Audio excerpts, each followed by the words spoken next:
Olá, irmã e olá, irmão do canal Tempo São Paulo Leste. Como sempre, espero que esteja tudo ótimo com você, com sua família, unidade e tudo mais. Vamos para o estudo do Vem Segue-me dessa semana, que é segundo Samuel, os capítulos 11 e 12, e primeiro Reis, os capítulos 3, 6 a 9 e 11. Ouve então nos céus a sua oração. Hoje vamos falar um pouco a respeito dos três primeiros reis de Israel, que primeiro foi Saul, na sequência Davi, depois Salomão. E vamos ver que eles começaram bem, mas tão ou mais importante ainda do que começar bem é continuar e terminar bem. Vamos iniciar? Em segundo Samuel, capítulo 11, o Davi ele estava indo muito bem, ele tinha tido grandes vitórias, ele tinha tido grandes conquistas e tal. Só que aí alguma coisa aconteceu. Versículo 2. E aconteceu que, num entardecer, Davi se levantou do seu leito e andava passeando no terraço da casa real, e viu do terraço uma mulher que estava se lavando, e era essa mulher muito formosa à vista. Então Davi estava indo muito bem do seu reinado, ele numa tarde ele se levantou, e do terraço ele viu uma mulher se banhando e ele a admirou. E isso, é claro, é uma coisa que gera muitos debates, muitos comentários. Há quem acredite que Batseba sabia que Davi ia olhá-la, por isso ela decidiu se banhar ali, para que ele a desejasse, a cobiçasse, e ela teria interesse porque ele era um rei. Claro, tinha muito dinheiro e tinha muito poder. Há quem acredite que não, que ela não sabia, que Davi é que foi o todo errado na história por a ter cobiçado e tal. Mas e na sua opinião, Batseba se insinuou para Davi propositadamente ou foi um descuido do qual Davi ele poderia, em toda caso e toda circunstância, ter feito como José do Egito, ter saído correndo e ao invés de dar continuidade ao que ele fez. Então Davi ele procurou saber quem era essa mulher, aí ele descobriu que era esposa de um de seus empregados, de um de seus servos, que era Urias, que inclusive era um servo muito fiel a ele, Davi, um servo muito obediente e devoto no seu trabalho. Mas Davi ele cometeu o erro de ficar parando para ficar olhando a mulher, para ficar cobiçando, até que ele mandou ir lá buscar ela. Ela, ao que tudo indica, não fez nenhum obstáculo, foi e se deitou com ele, e ela acabou engravidando. E depois, Davi, o que aconteceu? Ele tomou providência para que Urias acabasse sendo morto numa batalha. E, gente, eu vou dizer mais uma vez: não tem como ler todos os versículos. Eu seleciono alguns para a gente poder fazer o vídeo e tal, mas você pode dar uma pausa, se quiser, como eu sempre digo, para poder ler a sequência dos versículos, ok? E aí foi o que aconteceu. Davi, ele cometeu o grande erro. Lembra que falamos nos 10 mandamentos? Quebrando o 10º mandamento, a pessoa pode quebrar todos os outros 9. Davi ele quebrou o primeiro, o 10º, que ele foi, primeiramente, ele foi cobiçar. Na sequência, ele acabou adulterando e, pior ainda, depois ele acabou assassinando. Ele não foi à própria mão, né, armada, mas ele providenciou para que o servo dele acabasse morrendo numa batalha, foi atingido por flechas e acabou falecendo Urias.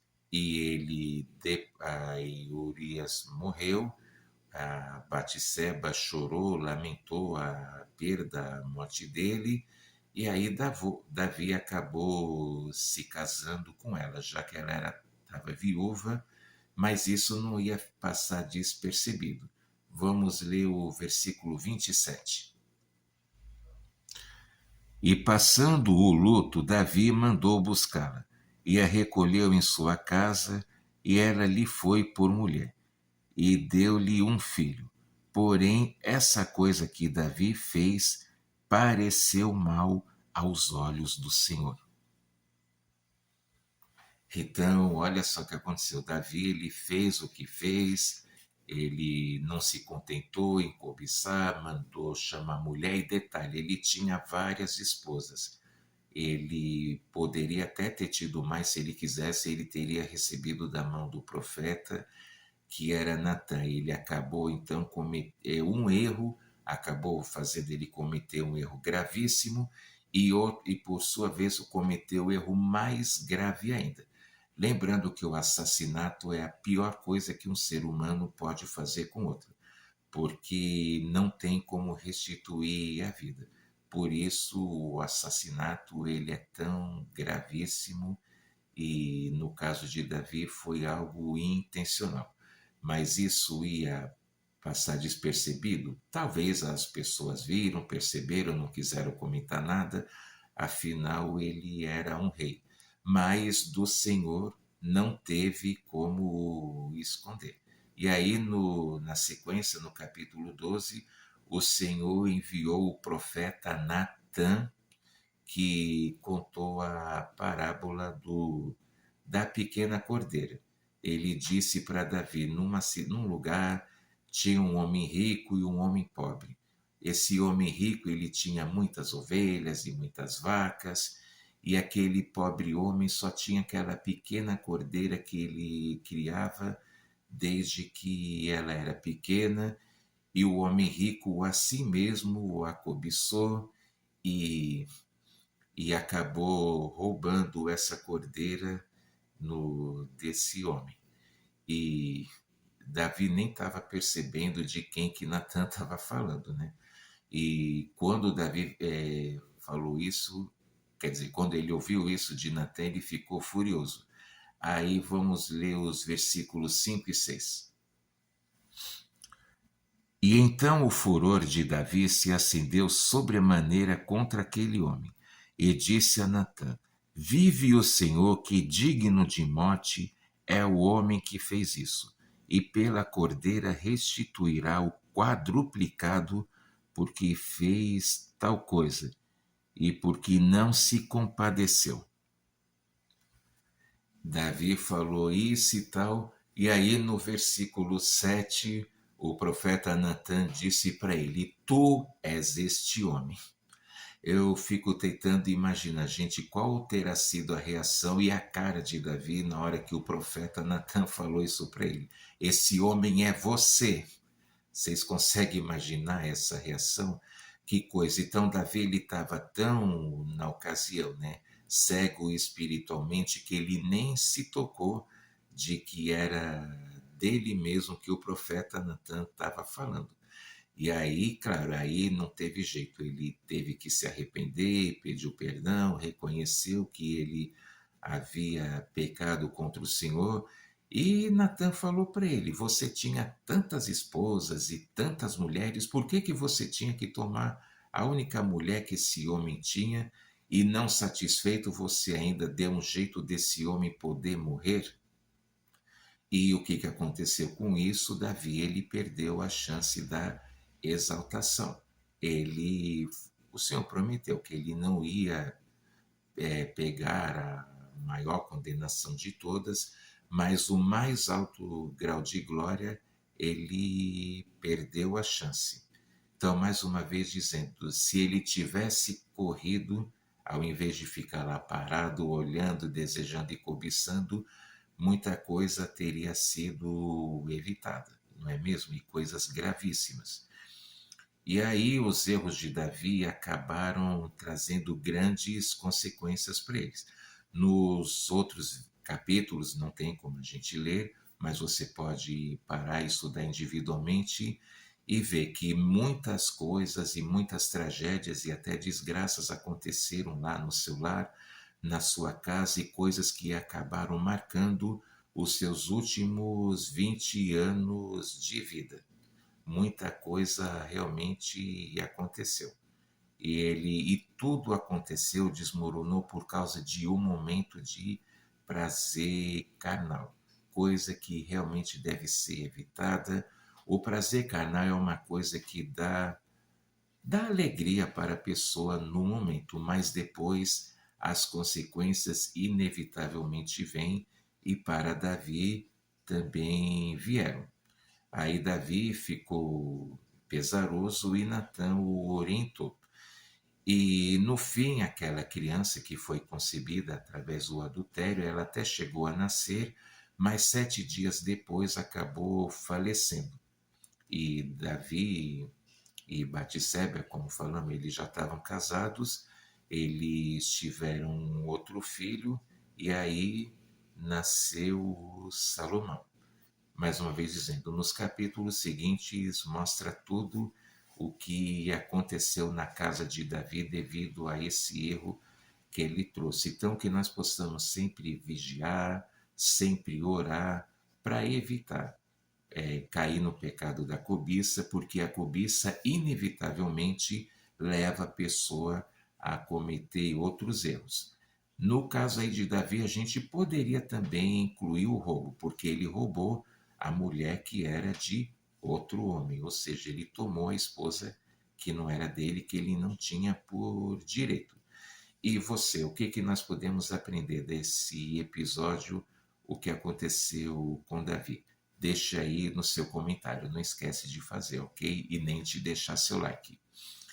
Aí no primeiro capítulo que nós vamos estudar do livro de Reis, no capítulo 3, Salomão, agora um homem adulto, ele se casou com a filha de Faraó, e o povo estava sacrificando sobre altares e tudo, porque eles ainda não possuíam o templo. E Salomão foi a Gibeon sacrificar, e olha só o que aconteceu, versículo 5. E em Gibeon apareceu o Senhor a Salomão de noite em sonho, e disse-lhe Deus: Pede o que quiseres que te dê. Ou seja, o Senhor apareceu a Salomão no sonho e disse: O que você gostaria de pedir? E nós, se o Senhor nos aparecesse sonho e pedisse algo para nós, para essa algo que fosse aqui dessa vida, o que a gente ia pedir? Salomão poderia ter pedido riquezas e coisas e tal, mas ele escolheu não, ele escolheu pedir sabedoria. E aí, nos versículos seguintes, né, a escolha de Salomão é, vamos ver, perdão, versículos 9 e 10. A teu servo, pois, dá um coração compreensivo para julgar teu povo, para que prudentemente discina entre o bem e o mal. Porque quem poderia julgar este teu tão grande povo? E esta palavra pareceu boa aos olhos do Senhor, de que Salomão pedisse esta coisa.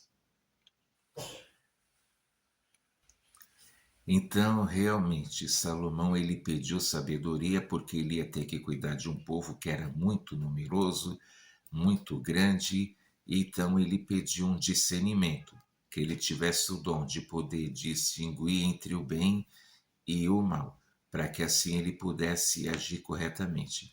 E nós teríamos tido a mesma atitude? A gente ia pedir isso, sabedoria também, ou a gente ia pedir algo material para refletir? Então, aí nos versículos de 11 a 14, o Senhor ele bendiz a Salomão e o atendeu, ele deu a sabedoria que era necessária.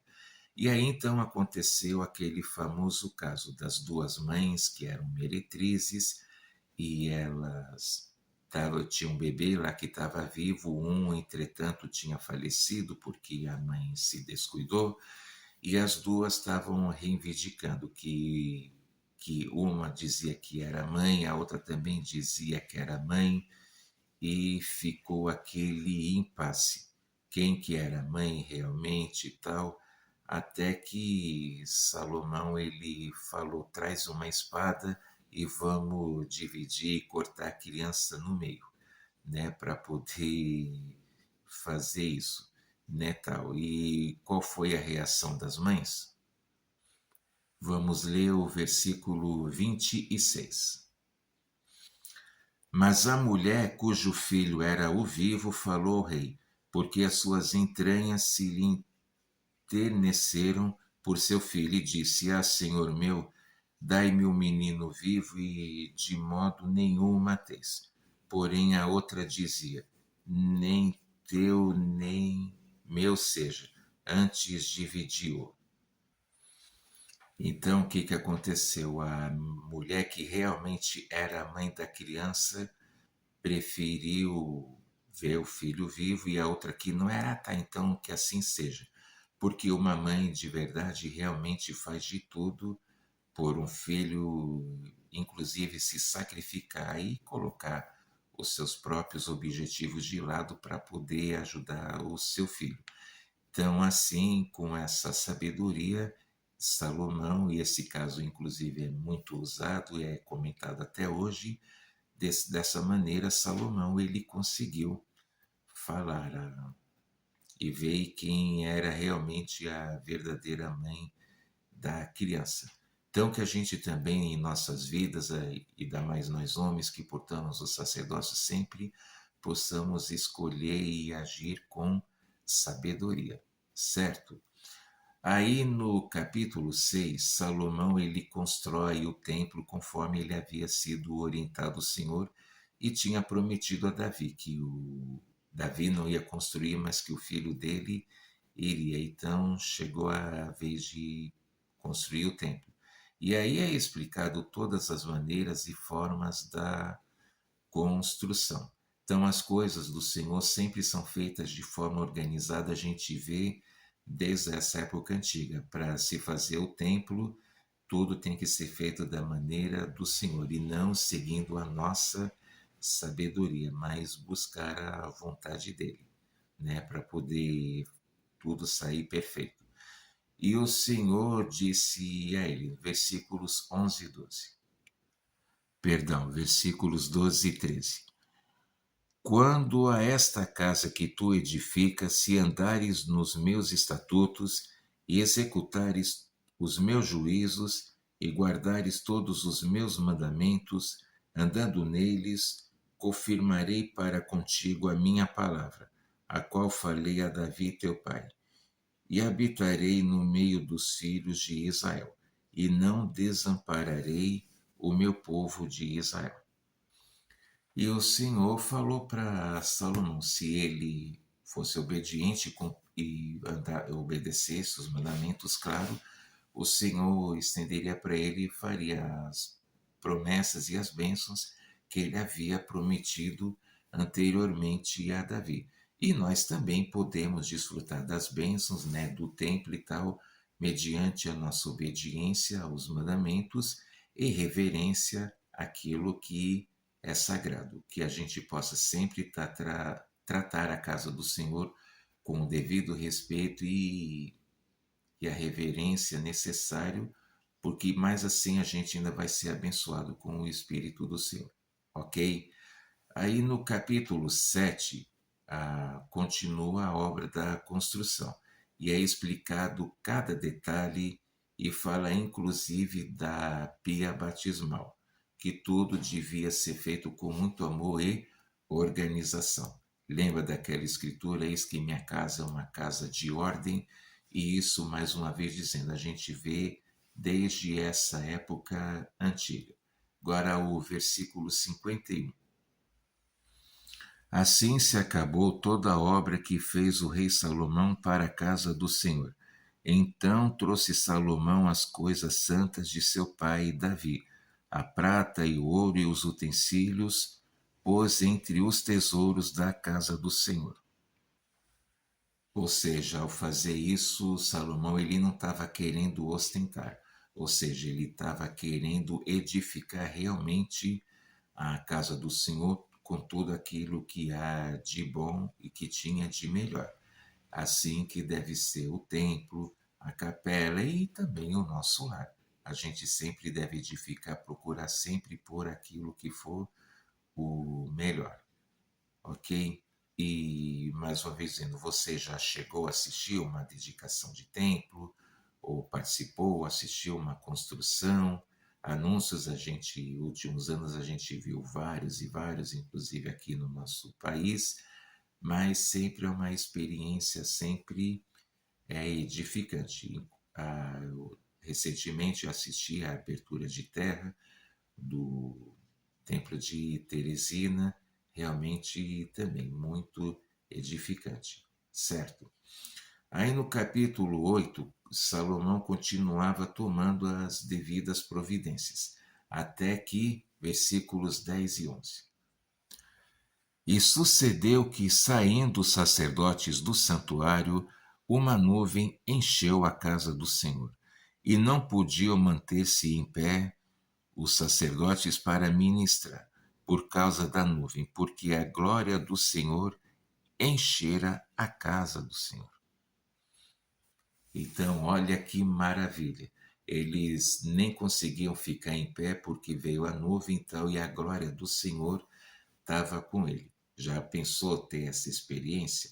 Que maravilha, não é? Eu gostaria, quero muito, né, poder ver a glória do Senhor, com certeza, né? E você, que sentimentos e que maravilhas você pôde ter ao entrar no templo, ao passar pelo templo?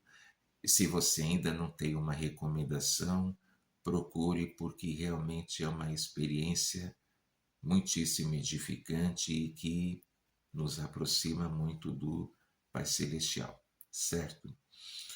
E aí Salomão ele proferiu a oração dedicatória, versículo 23.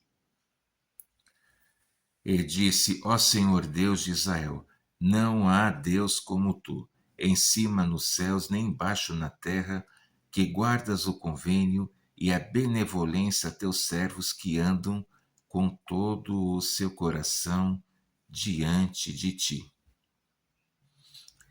Ou seja, nesse versículo, Salomão ele estava o quê? Ele estava louvando o Pai Celestial, ele estava reconhecendo que não havia nenhum outro além dele. Sempre temos que reconhecer o Pai Celestial em todas as coisas na nossa vida. E aí no versículo 30, Salomão ele pede pelo povo. E no versículo 36, ouve tu então nos céus e perdoa o pecado de teus servos e do teu povo Israel, ensinando-lhes o bom caminho em que andem, e dá chuva na tua terra que deste ao teu povo em herança. Seja, Salomão ele não estava querendo as bênçãos só para ele, ele queria também para todas as pessoas, ele queria que todos pudessem prosperar, tanto espiritualmente como também materialmente, e claro, com a chuva não ia faltar o alimento para eles, correto? E aí ele continua louvando ao Senhor. Vamos ver o versículo 43.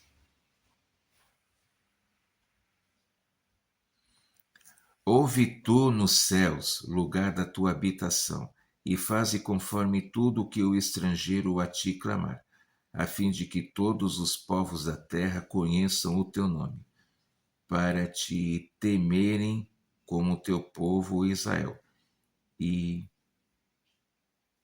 para saberem que o teu nome é invocado sobre esta casa que edifiquei. Ou seja, mais uma vez, Salomão ele queria, né, que o Pai Celestial fosse reconhecido por ele e por todas as pessoas. Né? Ele realmente estava dando um exemplo aqui de como louvar o Senhor e como, né, na oração dedicatória. Você já assistiu à oração dedicatória de algum templo ou de uma capela? Comente aí. E no versículo 60 a 61, ele exorta as pessoas, né, para que todas as pessoas realmente possam reconhecer, né, o Pai Celestial sobre todas as coisas. Então a gente vê até aqui que Salomão realmente estava fazendo um grande, um ótimo trabalho. Ele estava tanto fazendo as coisas da maneira com o Senhor e também estava sempre louvando e agradecendo ao Senhor e edificando o seu nome, edificando uma casa a ele, o templo, tá? No capítulo 9, o Senhor aparece novamente. Versículo 3. E o Senhor lhe disse: Ouvi a tua oração e a tua súplica que, suplicando, fizeste perante mim. Santifiquei a casa que edificaste, a fim de pôr ali o meu nome para sempre. E os meus olhos e o meu coração estarão ali todos os dias. O Senhor apareceu a Salomão, disse, e claro, ele e Salomão tinham orado com fé, e aí o Senhor ouviu e disse que ia atender a súplica dele, a sua oração, o seu pedido. E o Senhor prometeu grandes bênçãos se caso eles fossem obedientes. A gente nunca deve pensar por ter um chamado, um cargo, uma posição, a gente está isento de ter que obedecer tal lei ou mandamento, não. A gente sempre deve procurar, né? Sempre manter a humildade, vigiar e orar. E Salomão estava indo realmente muitíssimo bem. Mas olha só o que acontece no capítulo 11. Veio a derrota, ou seja, a queda de Salomão. E tudo começou porque ele decidiu se unir com mulheres que não eram do convênio, ou seja, da igreja, e elas assim fizeram ele dar início a o que? A idolatria, adorar outros deuses. E ele realmente fez aquilo que não devia. Vamos ver os versículos 2 e 3. Das nações de que o Senhor tinha dito aos filhos de Israel: Não vos deitareis com elas, e elas não se deitarão convosco. De outra maneira, perverterão o vosso coração para seguirdes os seus deuses. A esta se uniu Salomão com amor, e tinha 700 mulheres, princesas, e 300 concubinas, e suas mulheres lhe perverteram o seu coração. Então, olha o que aconteceu. Salomão, ele, já para o final da vida, ele não obedeceu ao Senhor, ele se uniu com mulheres que não era para ele ter se unido, e ele acabou adotando o que é a idolatria. Começou a adorar outros deuses e começou a fazer aquilo que não agradava ao Senhor. Ele acabou, olha só quantas mulheres ele acabou tendo. Isso sem contar a filha do faraó. Pelas minhas contas, deu 1001. Mas, gente, que situação. Ele e acabou, como diz aqui, elas acabaram pervertendo o seu coração, porque ele acabou fazendo o quê? Ele, além da idolatria, ele acabou sobrecarregando o posto também, o povo com altos impostos. E, e ele deixou a perversão tomar conta dele. Então, gente, olha só o que uma única atitude, uma escolha errada pode fazer. Aí falando dos reis de Israel, Saul começou bem, terminou mal. Davi começou bem, acabou tropeçando, mas depois, de uma certa forma, até fez algumas coisas certas, né? Ele se arrependeu, mas Salomão também começou muito bem e terminou muito mal. Por isso a gente sempre deve estar vigiando, por isso a gente sempre deve estar orando para evitar que as coisas aconteçam, porque uma única escolha errada pode mudar totalmente o curso da história. E aí o Senhor, ele se indignou, claro, contra Salomão, devido ao que ele fez, e levantou adversários contra ele, guerras aconteceram, mas o Senhor não destruiu a semente de Davi conforme ele havia prometido. E aí Salomão ele morreu depois de reinar por 40 anos. Então, mais uma vez dizendo, a gente viu, né, falamos no começo da aula, que é importante começar bem, mas mais importante ainda é continuar bem e mais importante ainda é terminar bem. Salomão, tudo aquilo que ele havia feito de bom, tudo aquilo que ele havia feito de correto, tudo aquilo que ele havia feito de certo, na gíria, vamos dizer assim, ele acabou jogando pelo ralo, pelo esgoto afora. Ele jogou de uma tal forma que não, ele acabou morrendo, né, afastado do Senhor. Ele estava morto espiritualmente, antes de ter morrido fisicamente. Fisicamente, lembrando, a morte espiritual é se afastar do Pai Celestial. Então, que a gente sempre possa primar por aquilo que é espiritual e a gente não se deixar levar pelo carnal, porque o inimigo não para de trabalhar, a gente sempre deve estar constantemente vigiando e orando para não cair na tentação e não acabar trazendo problemas e até mesmo tragédias em nossas vidas. E essa aula eu deixo em nome de Jesus Cristo, amém.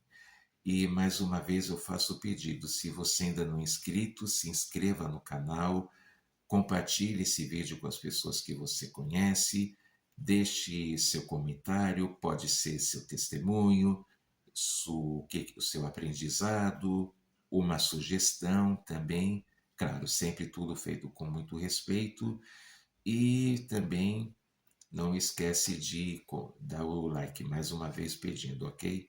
Muito obrigado, um grande abraço, boa aula, até a próxima, tchau.